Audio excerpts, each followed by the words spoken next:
fixing anything, right?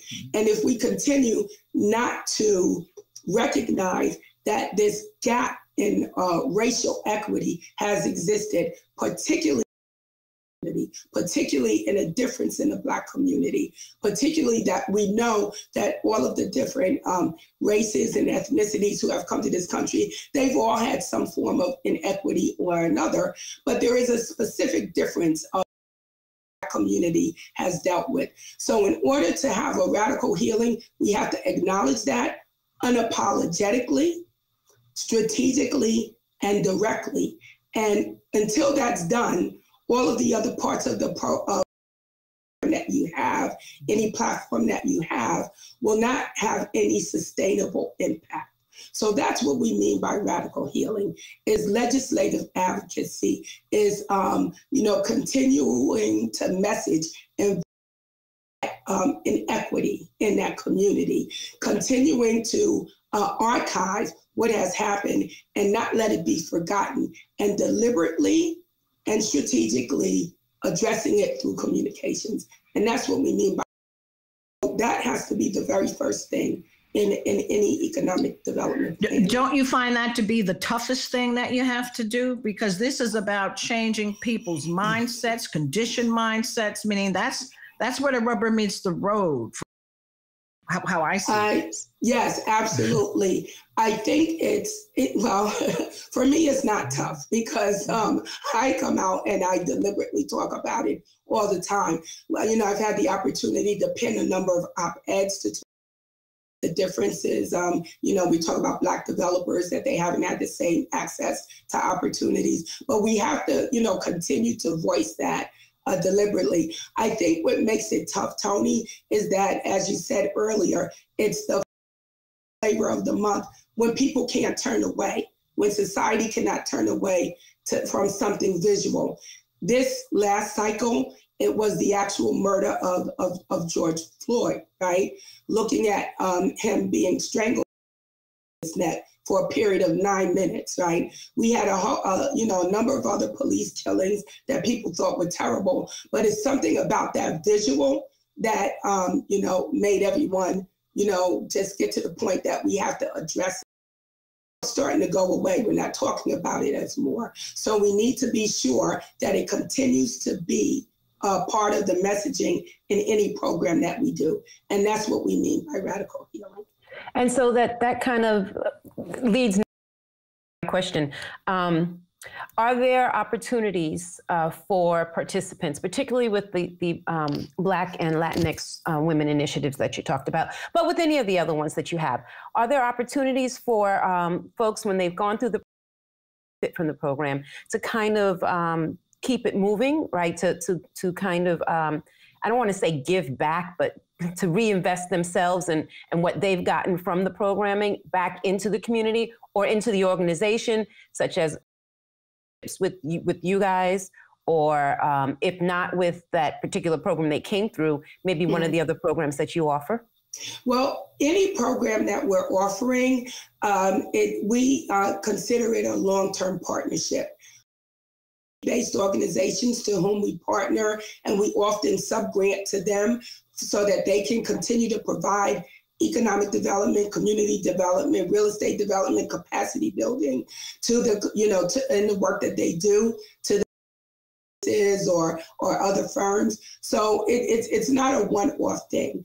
I'll give you an example. In 2020, we were able to raise almost $3 million for immediate grant relief funding for small and 16 very specifically selected communities across New York City that had the highest COVID rates, that had the highest unemployment rates and job loss, the highest issues of, not being able to meet, highest issues of the highest amount or percentage of businesses that were going under.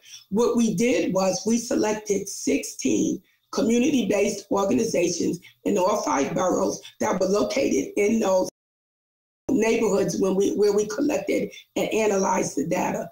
We sub-granted to those community-based organizations, and then they went out and identified businesses who not only that they work with through their economic development planning, but they knew accessible to long-term sustainable capacity building opportunities. So we gave out $10,000 grants to 284 businesses across the city. They also get number of programming, one-on-one sessions with financial institutions that wanted to have a volunteer opportunity to work with small businesses. We continue to fund those nonprofits and indeed to working with those businesses.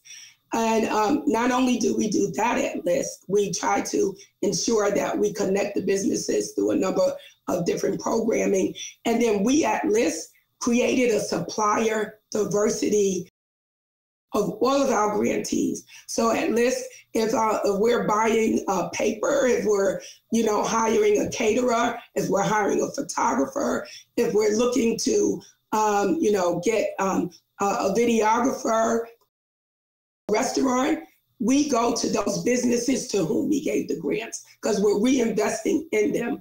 And some of the programming that they're doing, how do you flip your businesses to work in accordance with all of the requirements, sure that you're operating within a COVID environment. And I say within because we're still within it. There are so many different requirements and regulations, even now with the restaurants not being able to use the propane tank, which is devastating to restaurants, outdoor dining to be sustainable. So how do you move within a COVID environment? How do you move to e-commerce? So we provide that support to the businesses, then we turn around and reinvest in them. 16, we have a few of the 16 nonprofits in Brooklyn, but I'll give a quick shout out to Bridge Street Development Corporation, because through there, and they work with the Tompkins Association, and on that strip, they work so closely. We have 17 businesses that we supported through Bridge Street. And indeed, for our 2022 LISC New York City Gala, Bridge Street Development Corporation for their small business work that they've done with us at LISC New York City. And just to be transparent, Phyllis is a board member of Bridge Street. Just to be transparent. Oh, is she? Oh, okay. Yes, so thank you for that. I didn't even know that. How about that? See the universe operates. Absolutely. You have said so many things that LISC does, and I'm completely impressed. How do you measure your impact at the end of the day? How do you measure your success, so to speak? We're measuring it because we've been able to save over 1,000 jobs in the small business area. We were able, just in the first 6 months alone, we were able to invest in 384 units of affordable housing, lent out in 2021 from January to June 30th. $21 million, which leveraged an additional almost $80 million of investment in the communities where we work. And that's just the first half of the year. I'm excited about the second half of the year.